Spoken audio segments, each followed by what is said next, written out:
So the theoretical part of this, what is the underlying structure of intelligence? Theorists were trying to figure out what actually makes up IQ. Is it all one uniform thing? So if you have IQ, then you can do well on everything? Or are there certain types of IQ that maybe there's certain domains that are different depending on how intelligent you are in those particular categories? So what they end up doing is a type of statistical procedure that you normally would do. I did factor analysis in, I think, PhD stats, maybe even master's, I'm not sure. But this is a higher level kind of analysis that you would perform. You would normally not do this at the undergraduate level, but I'm going to try and explain to you what it is. Factor analysis is when you try and find out if there are various dimensions or different categories that are measuring the same thing. So let's say, let me make an example here. Let's say I look at these particular tasks. So we've got algebra, geometry, poetry, vocabulary, calculus, engineering, spatial tasks, writing skill, public speaking. Would you say that these are all tapping the same kind of ability? Or do you see that maybe there's different abilities that could be, maybe if you perform well on one, you'll probably perform well on the other. If you perform low on one, you probably perform badly on the other one as well. So certain kinds of tasks that seem to hang together, they're tapping the same kind of, in this case, intelligence. Do you see anything here that kind of gels together and stands separately? Yeah. Okay, so more of the mathematical, spatial kinds of abilities, right? And what would the other one be? And the other one could be like the writing skills, public speaking, poetry, okay. or like the English. Okay, so more of the, let's say, verbal versus spatial, right? And that's exactly what factor analysis would be. Good. So in other words, we have one factor that we would call nonverbal, right, or spatial, and the other factor would be verbal. So in this particular situation, we've got two actual factors, one verbal, one analytical. So it's a two-factor model in this case. So anybody who performs well on the verbal tasks doesn't necessarily mean that they're going to perform well on the analytical, right? But if you're doing well on poetry, you probably are going to do well on vocabulary, on writing skill, right? Better than maybe on geometry or algebra. And if you're the other way, you may perform on algebra, geometry, but maybe not so well on poetry. So they do this by correlations. So a correlation would be higher among those tests that are tapping the same ability. And if they're not correlated, then maybe they're not tapping the same ability. These do. So all those tasks, if the correlations are high, it means they're related, and they are tapping a similar construct or factor, all right? So that's what factor analysis does. It has all these various tests. And if you do well on one, you probably do well on the others. So which ones are highly correlated? If you find different factors emerging, then the researchers will give it a name. So it can be subjective because what you call the factor is very up to the person who names it, right? So there is a bit of a human bias here, but nonetheless, these have stood the test of time. So this is what we mean by factors. So I'm going to go back to this. So Spearman comes up with his two factors.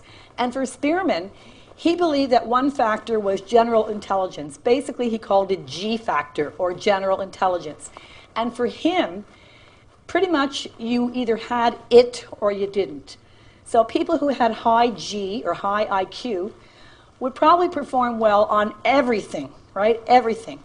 So if I had two people, one had higher G than the other, no matter what task I gave that person, they would probably perform better than most people because of G, right? So no matter what you touch, you're going to do well on it. He also believed, however, there was an S, which was a special ability. So let me just go ahead to these factors I was pointing out here. Somebody in Spearman's perspective who had high G would perform really, really well on all these, no matter what it was, because they had high intellect.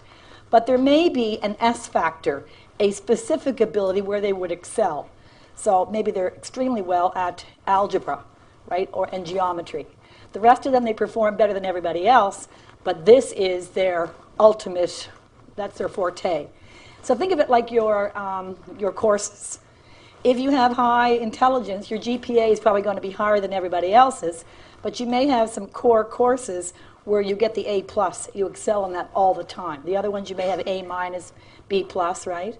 You're still higher than everybody else, but you have those core areas. Make sense? All right? So that's what Spearman was talking about when he talked about G and S. So 2 factors. Thurston comes along and he argues for 7. He thinks that there's 7 different factors to intelligence.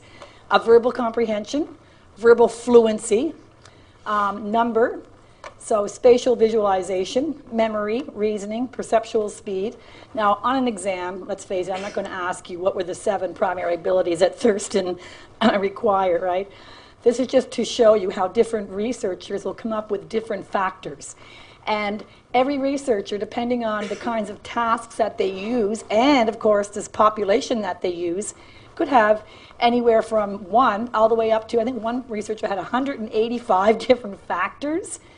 I mean, when you start having that many factors, pretty much intelligence is anything, right? It doesn't make any sense anymore. So, 7 to 15, I think 15 is probably the limit. And that will be Gardner, and we'll talk about him in a moment. So Thurston, again, comes up with 7 primary abilities. And perceptual speed, this is, again, the ability to look at something and translate. I'll show you a couple of these tests. I have the WAIS here today. This is the WAIS-R, the Wechsler Adult Intelligence Scale. We'll do a little bit of a fun thing as a group. It's normally not done in a mass testing situation, but just so you can see what kind of questions are on the WAIS, okay? I've always wanted, I know this thing inside out because, of course, I had to learn it in my doctoral training, how to administer it. So I had to do this with with clients and patients and go through this. And then, of course, I know every task in here and I know all the answers. So I often wanted to go to somebody who didn't know me and have the IQ test and then come out with like an IQ of 300 or something. But you can't just do that. You can't just go have an IQ test. You have to have it done for a reason. Usually in hospitals it's for neurological reasons. So they're testing your cognitive ability due to a stroke or some other. You just can't say, oh, I want to have an IQ test. It just doesn't happen. They're $1,500 a pop, number one, so they're not going to happen unless you have a good reason to have an IQ test. So Thurston, again, 7 different abilities. Now, there is a particular model that comes up with kind of a blend or a compromise between G and S. So this is called a hierarchical model. So they're taking Spearman's notion of G and they're incorporating it with various types of S. And I'll just show you this here. So again, general IQ up here. That would permeate everything, of course. And then here you have what Spearman would call S factor. Now, this is not Spearman's model, but this is from Carroll. And Carroll, 1993, he actually merged the 2 types of factors. And he actually came up with tasks that would be representative of these S factors here. So again, G up here, S would be fluid intelligence. Fluid intelligence and crystallized. Anyone know the difference in those 2? Ever hear of fluid and crystallized intelligence? Yep.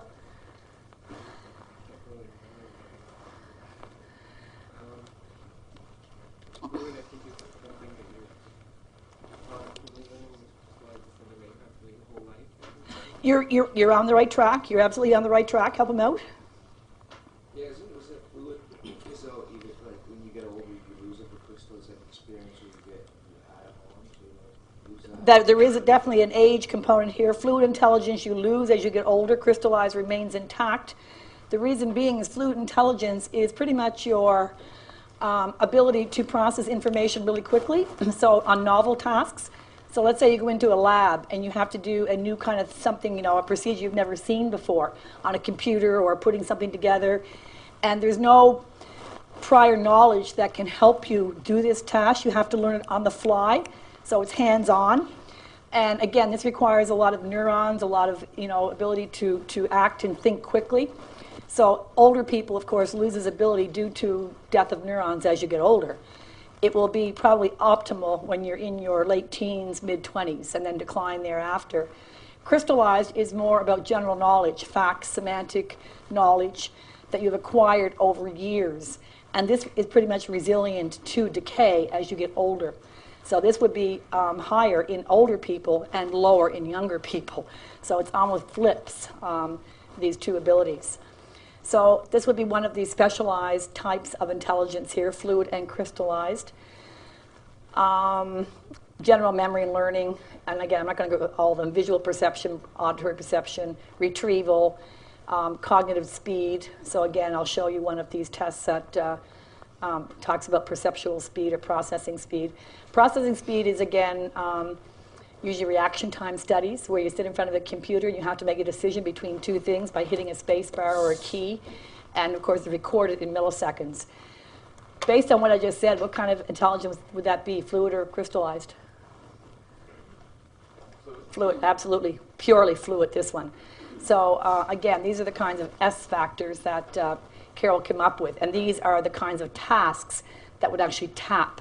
So he came up with actually tasks that would measure these specific abilities. Okay? So 1, 2, 3, 4, 5, 6, 7, 8 of them here. So the Wechsler scales, and Wechsler, of course, is the designer or the person who created most of these IQ tests that we use today. There are there's many different types of IQ tests, but the Wechsler are the most widely used. And this is the Wechsler Adult Intelligence Scale. There's another one that's called the WISC, which is for children. So the Wechsler Intelligence Scale for children.